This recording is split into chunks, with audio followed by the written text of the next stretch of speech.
tú sabes, no pierdas el tiempo. Dale, vente, pégate lento. No, dale, no pierdas el tiempo. Esta noche me puse, a eso no le doy. Eso no le doy.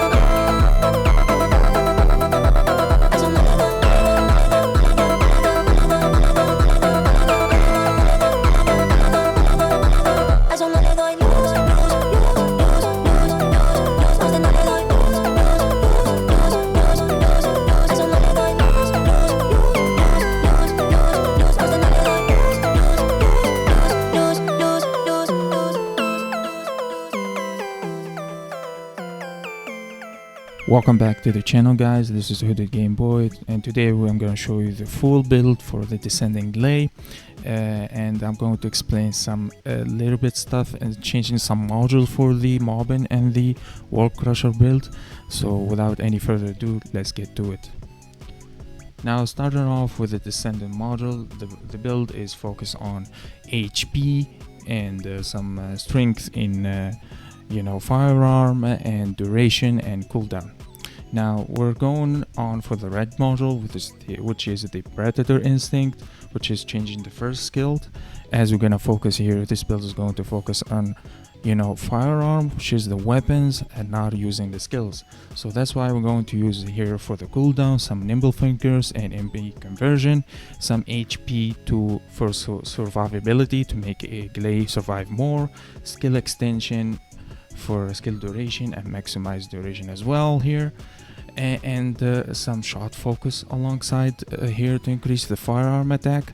It doesn't matter about the skill power modifier. As I said, we're not this build is now focusing on skill power, so it doesn't matter if we lose that 15%. And the wild tightrope, which is good one. If you lose 50%, where at the 50% cap HP, it increases your firearm explosive attack by 30%, which is pretty good. Now the only thing here going to change here on the build is this one. Now this build right here is focused on the mobbing. So when you go mobbing, you put the HP collector. When you go to wall crusher or any other boss, you change it to the defense conversion, which is this one. Alright, that way you increase your defense and you get less damage, which I'm going to show later in the inversion reinforcement to show you why we need to do this one. So this is the build for bossing, and as I said, for mobbing you just put the HP collector and you're good to go. There you go. That's it. Now for the trigger model, I'm going with the Kyber hollow points. This is the pretty common trigger module. You should I should let you know that this increase recoil, but other than that it goes pretty well with the build. So this is the build, as I said. This is for mobbing. You put HP collector, I repeat, and when you go bossing, just put the defense conversion, the shield conversion, sorry. Alright, moving on now to the weapons build. For the main two weapons I use is the last dagger and the restored relic. Now this is the stats I use for the last dagger. If you want, you can go ahead and copy them. Now for the modules, this is the build I use. There's one thing to notice here is the multi-hit induction, which goes alongside the build for the Arche Tuning and the Inversion Reinforcement. I just want to say this is the only module I changed for the build for Gley, but where you are using it for other descendant, since I'm using this build for Serena, the only thing I need to change is the for the last dagger is the firing fiesta. There you go. You just need to put this one instead of this one. When you use another descendant, you just put the firing fiesta.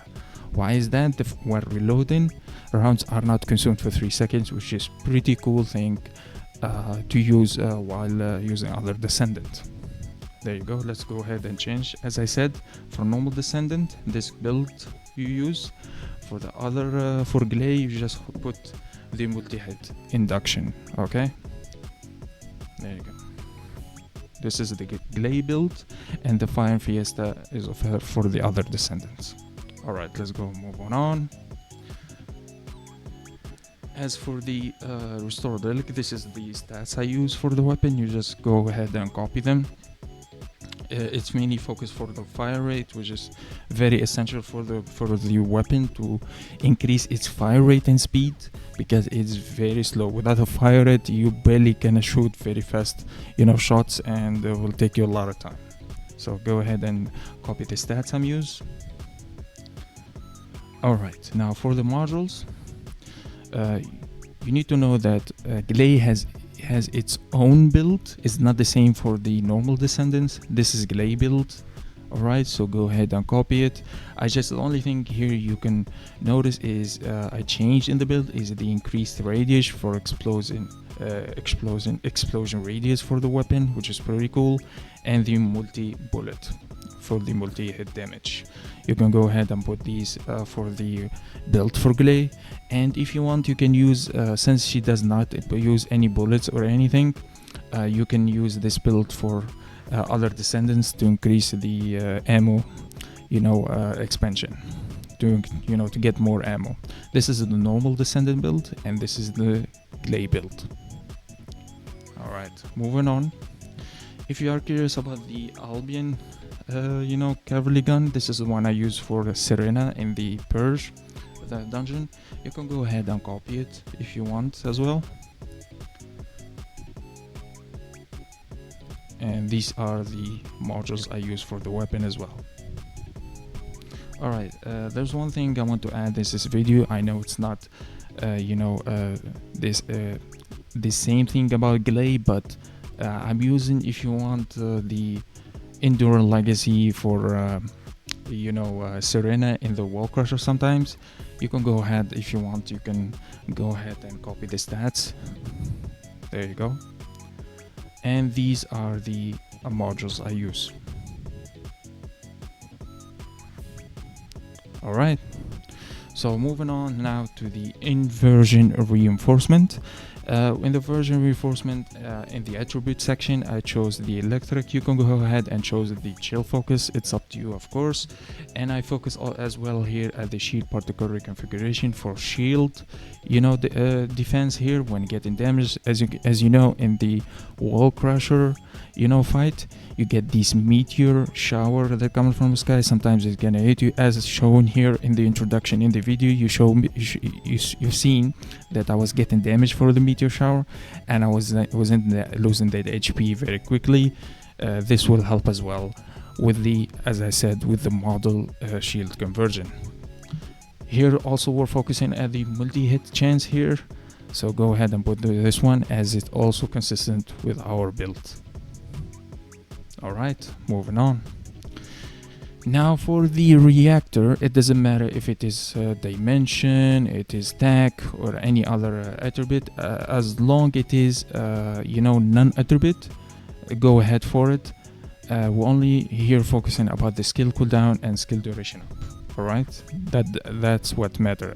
Aside from that, if it is tech, or like I said, aside from I don't know, electric, you can use it as well. It doesn't matter, because we're not going to use any skills. We're focused only on the skill cooldown and the skill duration. Moving on for the external components, we're going on with 2 sets of Firebrand for the skill effect range and the skill duration, and 2 piece sets of the Shell Crusher for the fire rate. Now I want to further focus on something here. On the auxiliary power, I recommend getting max HP in it. Alright, it doesn't matter on the second one, it doesn't matter, is MP, recovery, or whatever. Just focus on getting max HP in it. And in the sensor, I recommend you getting one with HP recover modifier. So that way, when you're using the mobbing build, as you have HP collected, this will help at recovering more HP while killing the monsters. At the memory, I recommend getting defense if possible here.